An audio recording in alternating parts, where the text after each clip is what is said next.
There are two types of print businesses in this world, and I'm going to break them down for you. You guys got questions, and I've got answers. You guys are watching Ask Stan the Man. How you guys doing? My name is Stan Banks from T-Shirt Side Hustle, and I help people start T-shirt businesses from home or wherever you're at. And today, I'm going to jump into the differences between these types of print businesses right after the intro.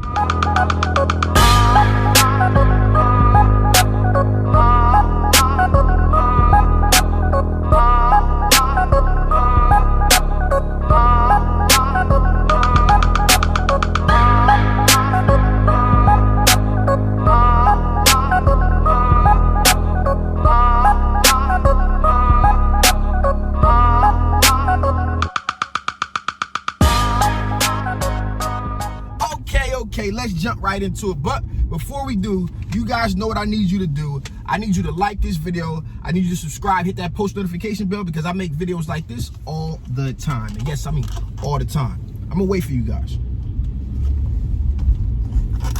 You know, T-shirt size is fueled on dunking. And if you got a question that you want answered in a later video, make sure you buy me a coffee. Now, I'm just kidding. Put it down in the comments below, and I'll make sure I answer it in a future video.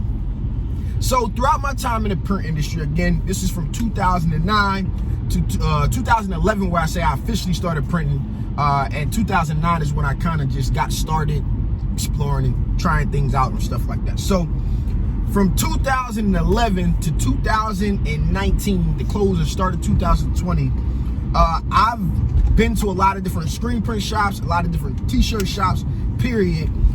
And I learned that there are a few different types, and I would break it down to two.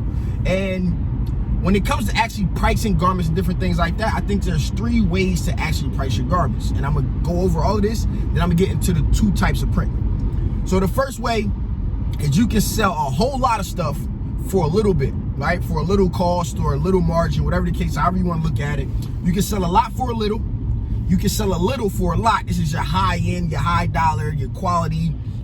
What would appear to be quality, but it's really the difference in presentation. And then you can come in between, right?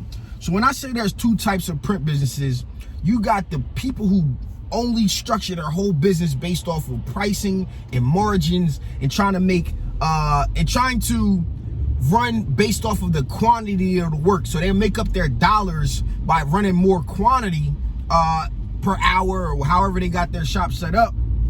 They try to run a lot of units off, and this is where the autos and different things like that. And then there are shops that don't try to run a whole lot of work, but the pricing and the quality that they put out was have something similar to a retail finish. Now let me break this down to where this all came to my mind at, right? So my first time visiting the West Coast, LA, and specifically, I visited three shops. I don't remember the third name of the shop, but they did like sublimation, and they did like cut and sew stuff. And I visited Marzuno, which is like one of the top finishing fulfillment companies that comes about. They do a lot of stuff in the urban market, a lot of stores, retail across the country, a lot of stuff for rappers and different things like that. Running off of about what I would say is a bunch of DTG machines, like maybe like 16 or so DTG machines. And then I visited Family Industries, which does a lot of stuff for like artists and different things like that. And they also specialize in on-site printing and doing different things like that. So I visited these shops, and it was kind of like a culture shock, right? Because the way that these places were set up weren't common to what I would see on the East Coast, right? In the East Coast, most of every screen print shop that you walk into is in a warehouse, and basically, to put it quite plain and simply, shit is all over the place, right? And this is what I see from just like going to different places and visit them. There are some very, very neat shops, but in all honesty, it's not showroom centric unless it's like a promotional products place and they got a showroom of the stuff that they can make. When I visited these shops on the West Coast, it was a completely different setup and a mood that you could tell that they intentionally placed these things in the positions that they placed them in to show their customer base what it was that they were able to produce. And you could tell that they weren't competing off of pricing. There was no visible price sheet. There was no price sheet that you could ask for. Basically, they were kind of tailoring things to the jobs that they wanted. All right, when I talk about like Marzuno, they had a quality control place, and you could just tell it wasn't about pumping out just whatever work that just comes off the machines. It wasn't about just getting it off the machines on and off as fast as possible. There was a section where there were two ladies actually lint rolling the garments and applying alcohol. I think it was alcohol and something else to get the finishes right. They had a complete sew section where they were sewing on patches or finishing tags and different things like that. So they put a lot of time into the presentation, the quality of the products that they actually put out into the market, versus what I see if from these other shops where I walked into shops on the East Coast with 13 automatics, and everything is about keeping these machines running and running as fast as possible. I think one time I was in one of the shops with automatics, and the machine was down, and you could tell they were scrambling around to get the thing back running, because it's when you're working off of very, very low margin, 10,000 piece orders, 5,000 piece orders or bigger, you need your machines running, because your margin may only be 50 cents, or it may be a little bit more, whatever the case is, depending on it, right? Not to get in the number specific, but the margins are so slim that every second is gonna cost you money if you're not pumping these machines out. Now, is either way right or wrong? No, you can run your business how you see fit.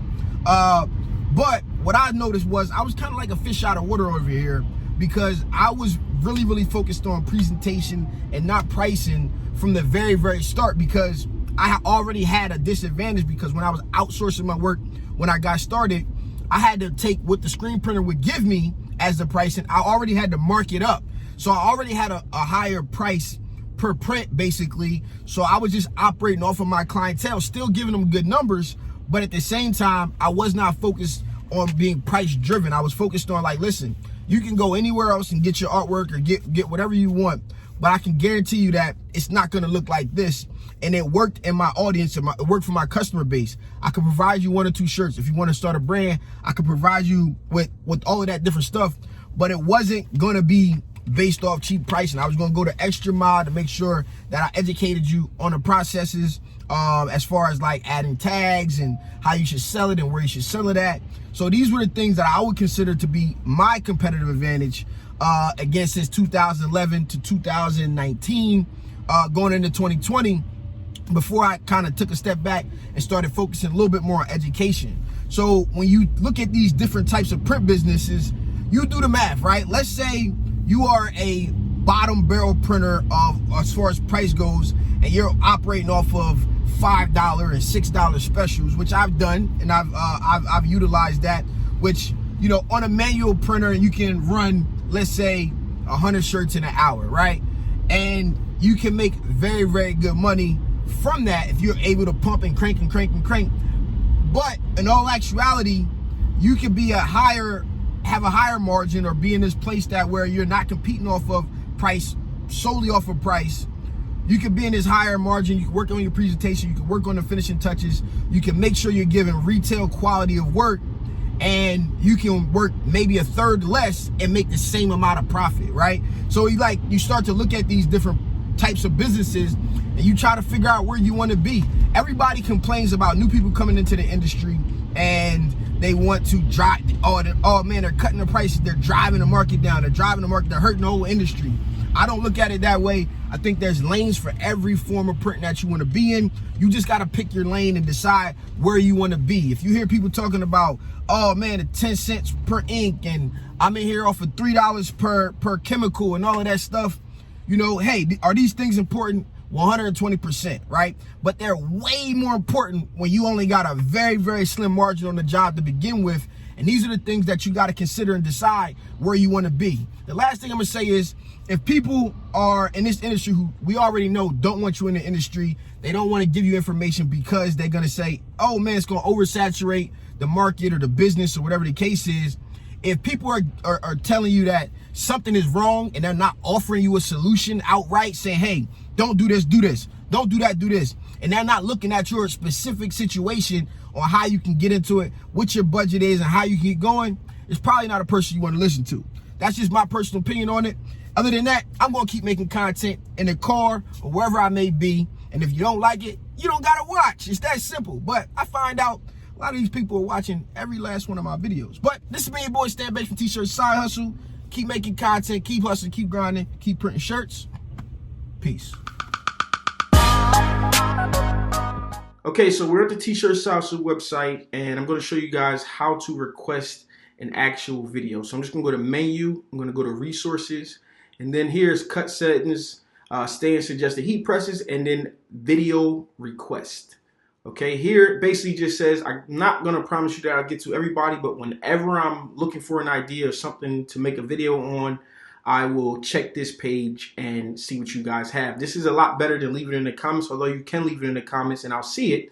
But if I don't get to that video right away, I'll forget about it. But come over here and place your suggestions. So now I can just come to this list and pull up some videos, ideas, and then go ahead and go through them. So you just put your name, your email, and you leave a comment with your suggestion, and then it'll get posted and I'll see it. Everybody will see it and check the list for your idea first.